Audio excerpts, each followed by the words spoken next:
তারপর আর বাইক নিয়ে আমাদের বাসার গেটের সামনে পৌঁছে গেলাম। দেখি আপু বারান্দায় দাঁড়িয়ে আম্মুর সাথে কথা বলছে। আমি আস্তে আস্তে বাসার ভিতরে ঢুকলাম। ভিতরে গিয়ে ড্রয়িং রুমে সোফায় গিয়ে বসলাম। 2-3 মিনিট পর আপু আর আম্মু আসলো। আপু এসে আমার সাথে সোফায় বসলো এবং আম্মু কিচেনে চলে গেল। আম্মু কিচেনে যাওয়ার পরে আপু বলতে শুরু করলো, ব্যান্ডেজ নিয়ে কোথায় গেছিলি? দোকানে গিয়েছিলাম। দোকানে কেন? এমনি। এমনি কেউ দোকানে যায়? আমি বুঝতে পেরেছি তুই সিগারেট খেতে গিয়েছিলি। না, আমি ওগুলো খাই না। মিথ্যা বলিস কেন? দেখি তো পকেট চেক করি। সত্যি বলছি, আমি ওগুলো খাই না। দেখি আগে পকেট চেক দেই। আপু আমার পকেট চেক করা শুরু করলো। চেক করে কিছু পাইনি। সত্যিই তুই এগুলো খাস না? হ্যাঁ সত্যি, আমি ওগুলো খাই না। আচ্ছা ঠিক আছে, তুই যে তোর রুমে বস, আমি তোর জন্য পিঠে নিয়ে আসছি। আমি আমার রুমে এসে শুয়ে পড়লাম। কিছুক্ষণ পরে আপু এসে আমার পা ধরে টানতে শুরু করলো। আরে আরে কি করছো? আমি ব্যথা পাচ্ছি তো। তুই এসে শুয়ে পড়লি কেন? উঠ বলছি। আমি উঠে বসলাম। আপু আমার হাতে পিঠা দিয়ে আমার রুম গোছানো শুরু করে দিয়েছে। আমি তাকিয়ে দেখছি আপু কি করে। তুই এত অগোছালো, রুমের কি অবস্থা করে রেখেছিস? খাটের উপরে জুতা কি করে আসলো? শার্ট প্যান্ট তো একটাও ঠিক জায়গায় নেই। বইপত্র অর্ধেক টেবিলের উপরে, অর্ধেক নিচে। আর এই সিডির ক্যাসেট, এগুলো কি? আপু সবগুলো সিঁড়ির ক্যাসেট ডাস্টবিনের ঝুড়ির মধ্যে ফেলে দিয়েছে। এটা তুমি কি করলে? আমার সবগুলো সিডির ক্যাসেট ডাস্টবিনে ফেলে দিলে কেন? এগুলো কেউ বালিশের নিচে রাখে? তাই বলে তুমি ওগুলো ফেলে দিবে? বালিশের নিচে আমার পেন ড্রাইভ ছিল, ওইটা কই? পেন ড্রাইভ তো আমি দেখি নাই। আমার মনে হয় তুমি ভুলে ডাস্টবিনে ফেলে দিয়েছো। আপু ডাস্টবিনের ঝুড়ির মধ্যে খোঁজা শুরু করলো। আমি আমার রুম থেকে বের হয়ে ড্রয়িং রুমে চলে আসলাম। টিভি অন করে টিভি দেখতে লাগলাম। কিছুক্ষণ পরে আমার রুমে গিয়ে তো অবাক হয়ে গেলাম। এত সুন্দর করে আমার রুম গোছানো, বই একটার পর আরেকটা সারিবদ্ধভাবে রাখা, জুতোগুলো সব বারান্দায় রাখা, বিছানা একদম স্ট্রেট করে বিছানো। আপুকে কোথাও দেখা যাচ্ছে না। আমি মনে মনে আপুকে খুঁজছি। কিছুক্ষণ পরে আম্মু আর আপু আসলো। আম্মু এসে বলতে লাগলো, বিকালে তোর আপুকে নিয়ে তোর নানুর বাড়িতে যাবি। বিকেলে আমি নানুর বাড়ি যেতে পারবো না।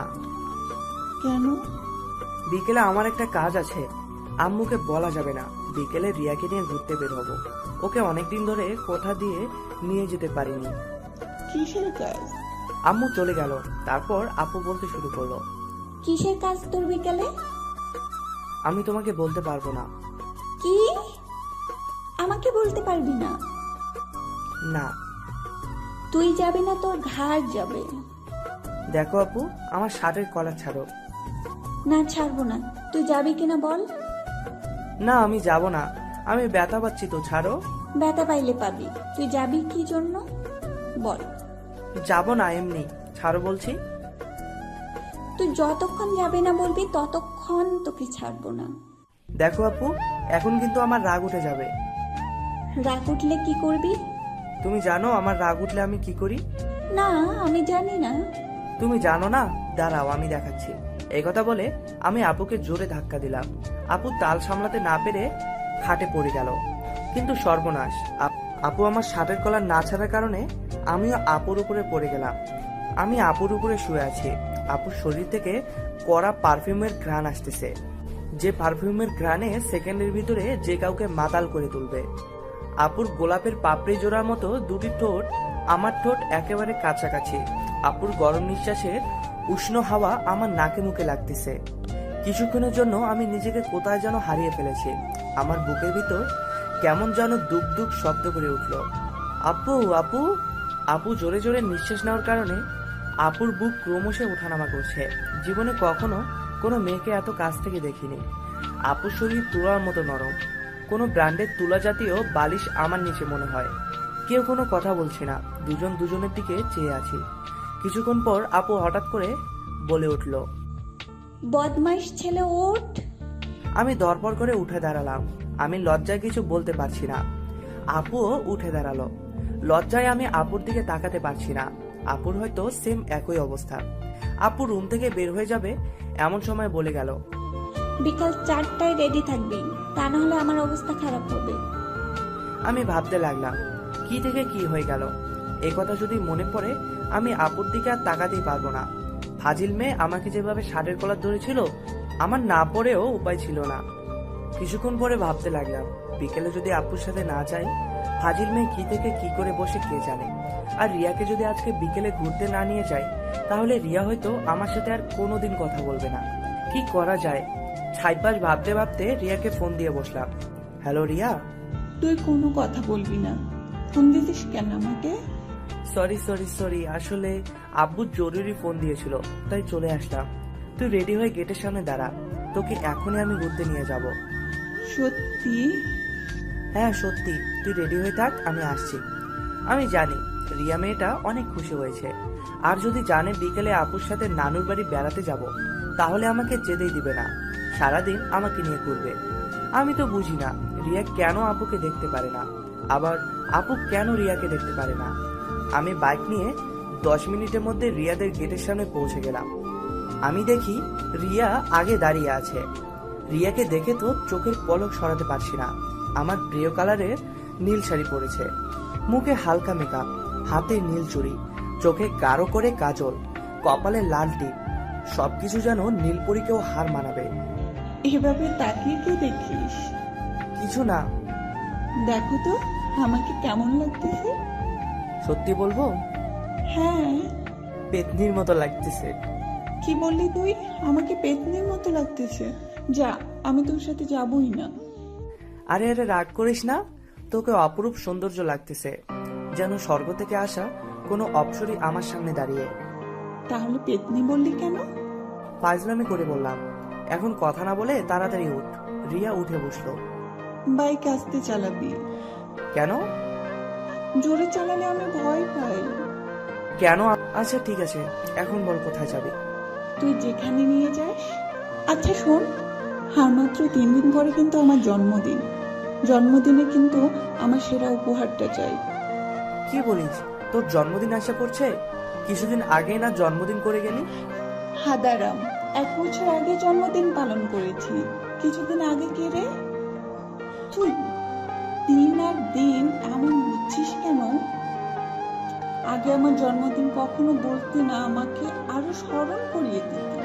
এখন আমি তোকে বলছি, তোর কোনো রেসপন্সই নেই। কিভাবে মনে থাকবে? তোর আর আপুর জন্মদিন 5 দিনের ডিফারেন্স। এমন সময় তোদের জন্মদিন আসলো, হাতে একটা টাকাও নাই। মনে মনে কি ভাবছিস? কিছু না।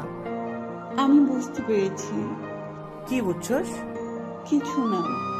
রিয়াকে নিয়ে দুপুর 2টা পর্যন্ত ঘোরাঘুরি করলাম। তারপর একটা রেস্টুরেন্টে দুজনে খাওয়া দাওয়া করে বাসার দিকে রওনা দিলাম। রিয়া বাসার সামনে এসে ওকে নামিয়ে দিলাম। রিয়া আমার হাতে একটা প্যাকেট ধরিয়ে ভেতরে চলে গেল আর বলে গেল আমার জন্মদিনের সেরা উপহারটা যেন পাই। আমি প্যাকেটটা খুলে দেখি 7,000 টাকা, সাথে একটা চিরকুট, তাতে লেখা। তুই কেন ওই সময় আমার জন্মদিনের কথা শুনে চুপ করে দিয়েছিলি? আমি বুঝতে পেরেছি, তোর কাছে টাকা নাই। আমি বন্ধু হয়ে যদি এই জিনিসটা না বুঝতে পারি, তাহলে কিসের বন্ধু? আমার অনেক কষ্ট জমানো টাকা বাজে রাস্তায় খরচ করবি না। এই মেয়েটা কি করে বুঝতে পারে? কিছুদিন আগেও আমাকে 5,000 টাকা দিয়েছে। যাক, কিছুদিন ধরে টাকা নাই, ভালো হয়েছে। আমি বাসায় এসে ফ্রেশ হয়ে একটা ঘুম দিলাম। বিকেল 4:30 আম্মুটাকে ঘুম ভাঙলো। তোর আপু রেডি হচ্ছে। আমরা ফ্রেশ হয়ে কাপড় চোপড় পরে রেডি হয়ে গেলাম। আম্মু বলল কিছু শার্ট প্যান্ট নিয়ে যেতে, যদি ওই জায়গায় থাকতে হয়।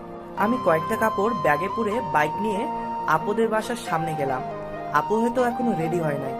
মেয়ে মানুষ একটা সমস্যা, কোনো জায়গায় তারা গেলে কম করে হলেও 3 ঘন্টা সাজবে। আর আপুর তো এত সাজার দরকার নাই, এমনি সুন্দর। আমি বাসার কলিং বেল চাপ দিলাম। খালামণি এসে দরজা খুলে দিল। আমি বললাম আপু কোথায়? তাড়াতাড়ি ডাকো, সন্ধ্যা হয়ে যাবে তো।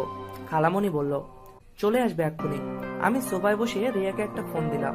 ফোন দিয়ে বললাম নানুর অবস্থা বেশি ভালো না, তাই নানুকে দেখতে যাচ্ছি, হয়তো একদিন থাকতে হবে। ফোন কেটে দিয়ে কিছুক্ষণ ধরে বসে আছি। হঠাৎ করে আপু সিঁড়ি দিয়ে নিচে নামছে। আমি আপুর দিকে তাকিয়ে চোখ বন্ধ করে ফেলেছি। বন্ধুরা, পরের পর্বের জন্য আমাদের চ্যানেলটি সাবস্ক্রাইব করুন আর সবার আগে ভিডিও পেতে সাবস্ক্রাইব করে পাশে থাকা বেল আইকনটিতে ক্লিক করুন। গল্পটি ভালো লাগলে লাইক, কমেন্ট এবং শেয়ার করতে ভুলবেন না। ধন্যবাদ।